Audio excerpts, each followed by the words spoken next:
Olá amigos, olá você, eu estou dando continuidade a essa nossa série sobre Apocalipse, História e Profecia, e eu quero avançar agora alguns aspectos dos capítulos 11 e 12. Se você ainda não viu os vídeos anteriores, veja, para que você possa entender os assuntos na sua sequência. Se inscreva então no canal, deixe o seu like e ajude a divulgar estas mensagens, compartilhando com outros amigos. Então vamos lá e vamos falar dos assuntos deste vídeo. Nós adentramos pelo capítulo 12 do Apocalipse, onde eu quero apresentar para vocês dois olhares, dois prismas sobre essa mulher que é descrita no capítulo 12 e que o texto registra essa visão de João como sendo um portentoso sinal. O versículo 1 diz: uma mulher grávida, vestida do sol, que gritava porque estava para dar à luz, e tinha a lua debaixo dos pés e uma coroa de 12 estrelas sobre a cabeça. Além desta visão da mulher, um outro sinal faz parte desta cena. Um poderoso dragão vermelho, com 7 cabeças e 10 chifres, possuindo sobre a sua cabeça 7 coroas. Esse dragão ele se posiciona diante da mulher que estava para dar à luz, a fim de devorar o seu filho assim que ele nascesse. Então, estes são os personagens da cena, da visão de João nesse capítulo 12, e que nós vamos analisar através de uma interpretação profético-simbólico-histórica. Então, veja, a doutrina católica diz e ensina que essa mulher do capítulo 12 é Maria, ou seja, Nossa Senhora da Assunção. No paganismo, onde várias deusas já existiam, os ídolos femininos, eles são construídos a partir de Maria.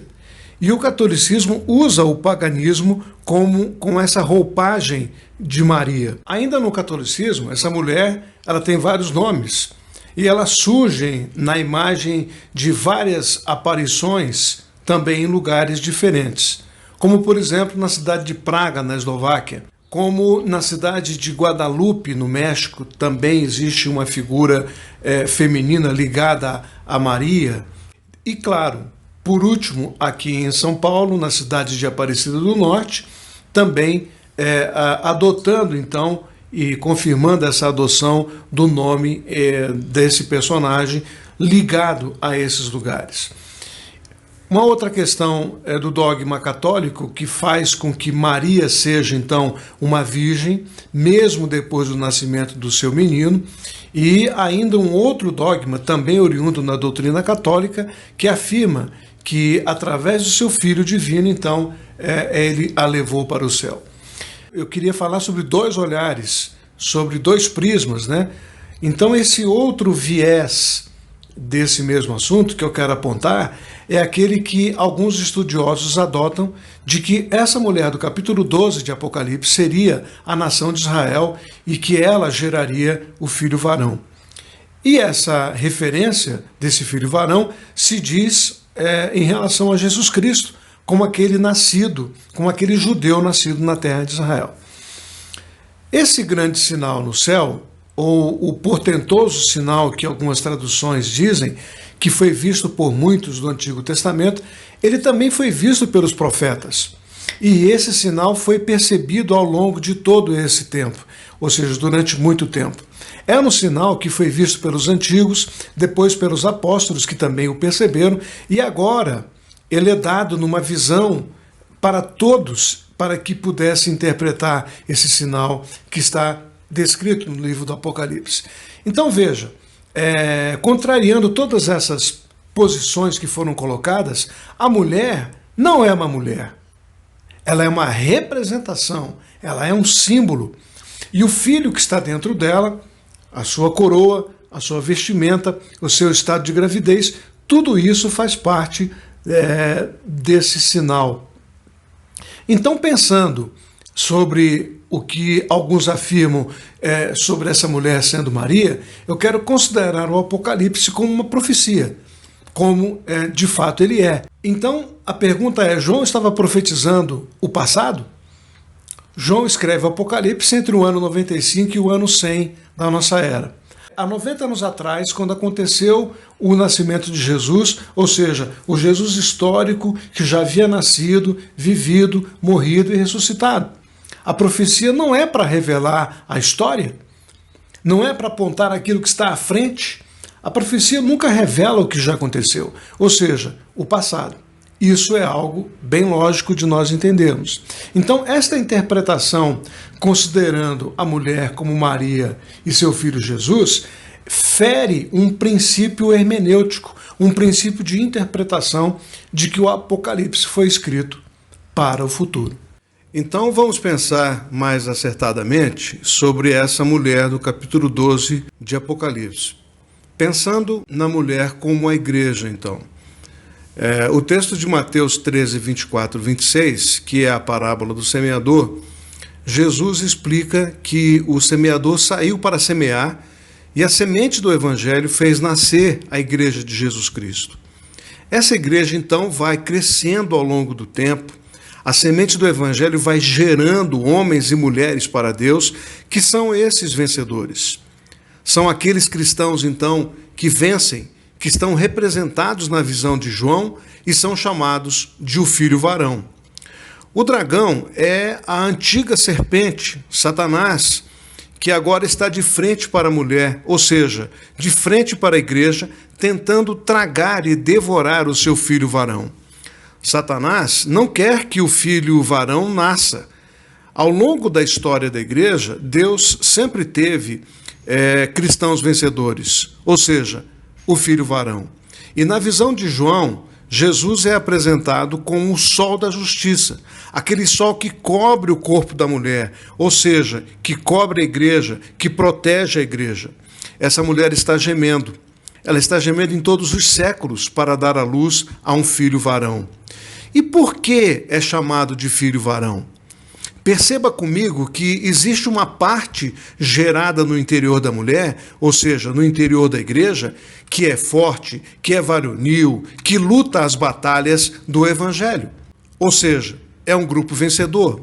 Mas nós sabemos também que existe uma outra parte mais frágil, que são aqueles não vencedores. Falando agora de um dos tipos de interpretação sobre o dragão, que é esse personagem, é mais um personagem desta cena vista por João. Alguns defendem que esse dragão seja Lúcifer caindo do céu depois da sua rebelião contra Deus, lá no início de todas as coisas, ou seja, antes do Gênesis. Há controvérsia sobre esse tipo de interpretação, porque o Apocalipse ele relata a história do fim dos tempos. Ele é relativo à humanidade, ao planeta e ao cosmos. A protologia é quem conta o começo de todas as coisas. A escatologia, ela trata das últimas coisas. No texto, o dragão foi expulso. E ele é aquela antiga serpente lá do início do Gênesis. A antiga serpente que ao longo do tempo veio comendo pó durante séculos, se alimentando do pecado de milhares, de milhões de homens que tiveram a sua origem no pó da terra. E que também ele veio a absorver o sangue dos profetas, dos mártires ao longo do tempo. Essa figura é uma figura que se desenvolveu desde o seu estágio como serpente e que agora, na visão do capítulo 12, está no seu estágio final como um dragão. Nos versículos 7 e 8, esse dragão não prevalece nesta peleja, ele perde a batalha. E no versículo 10, diz que quando ele perde essa batalha, ele é expulso do lugar onde ele está, bem como seus anjos, em decorrência desta derrota sofrida. E aí os céus se manifestam dizendo que agora veio a salvação do Senhor Deus, porque o dragão foi destronado das regiões onde estava habitando. Paulo, escrevendo aos Efésios, ele diz que Satanás, o dragão, é o príncipe da potestade do ar, e ele habita essas regiões celestes. No último instante desta visão, João vê o dragão parado sobre a areia do mar, observando o mar e diante da mulher, aguardando para devorar o seu filho. Satanás está preocupado com o filho da mulher. Por que Satanás está preocupado em devorar o filho varão? A resposta é: porque esses são o grupo vencedor da igreja e eles serão arrebatados.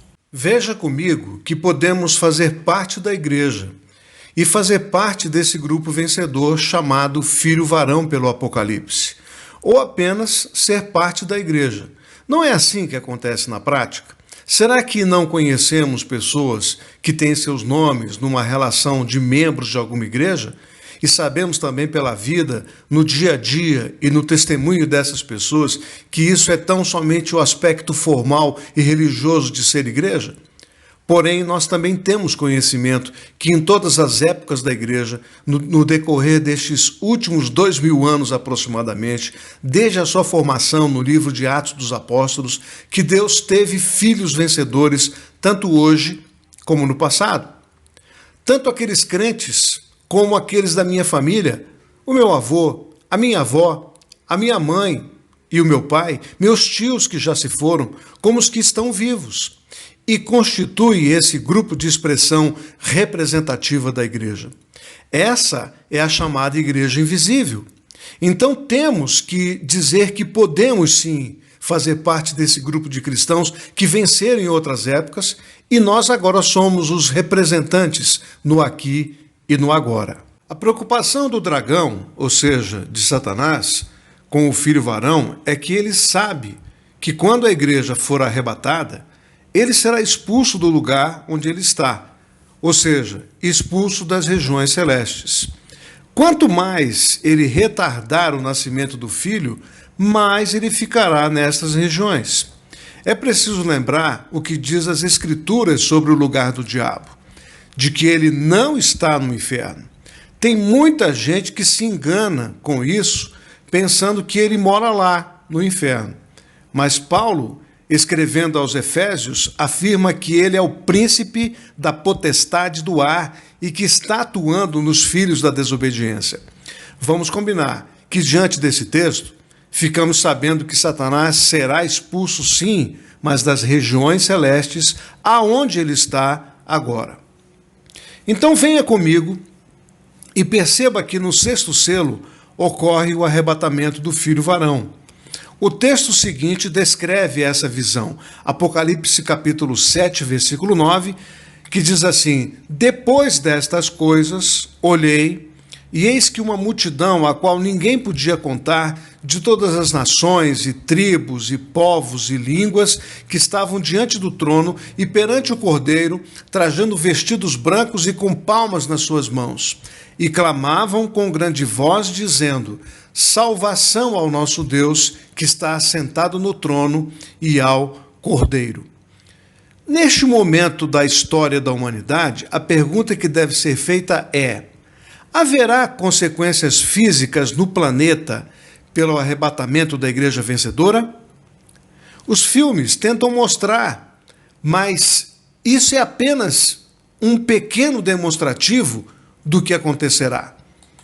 Na verdade, o sexto selo, no capítulo 6, versículos de 12 a 17, descreve essa realidade, esses acontecimentos, dizendo que o céu vai se enrolar como um pergaminho, os meteoritos e cometas vão cruzar o espaço e chegar até a Terra.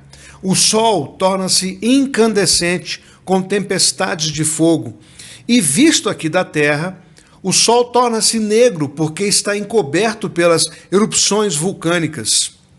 As ilhas e os montes serão removidos do seu lugar e violento terremoto então venha a acontecer. Em consequência disso, tsunamis ocorrem nos oceanos e devastam as cidades costeiras. Sim, a resposta é sim, haverá consequências físicas no planeta, desordem e caos que acontecem na natureza como resultado daquela guerra espiritual entre os poderes dos céus pelo arrebatamento da igreja vencedora e a descida vertiginosa daquela estrela caída que é Satanás. Dominadores e potestades saem derrotados dessa guerra espiritual nas regiões celestes. Satanás é a estrela caída na terra, que recebe a chave do poço do abismo, que está descrito no capítulo 9, versículo 1. Na continuidade dessa história, o capítulo 12, versículo 12 avisa: celebrai os céus e vós os que nele habitais. Mas ai da terra e do mar, pois o diabo desceu até vós e está totalmente encolerizado, porquanto sabe que pouco tempo lhes resta para o seu fim. Então Satanás tem, depois que cai aqui na terra, 3 anos e meio para agir através do anticristo e do falso profeta. É pouco tempo para ele se irar e perseguir a mulher e fazer guerra contra a igreja que aqui ficou neste período. Será o tempo real da grande tribulação, quando os poderes malignos estarão soltos para agir segundo a vontade do dragão, que é Satanás. Agora ele está destronado e é retomada a posse do reino deste mundo, e cumpre-se então o que disseram aquelas grandes vozes no céu que estão descritas no capítulo 11, versículo 15. Os reinos deste mundo vieram a ser do nosso Senhor e do seu Cristo, e ele reinará para todo sempre. Amém. Essa é a nossa esperança. O fim de todas as coisas estão determinadas. Há tempo para tudo debaixo do sol, e a vitória é do Senhor Jesus Cristo. E para este planeta e as nações haverá então um novo formato, um novo governo, onde as instituições serão dominadas pela justiça e pela equidade. Essa é a minha esperança e deve ser a sua esperança. Como disse Paulo aos Coríntios, se a nossa esperança em Cristo se restringe apenas a esta vida, nós somos os mais miseráveis de todos os seres humanos. Esse foi mais um vídeo da série Apocalipse, História e Profecia.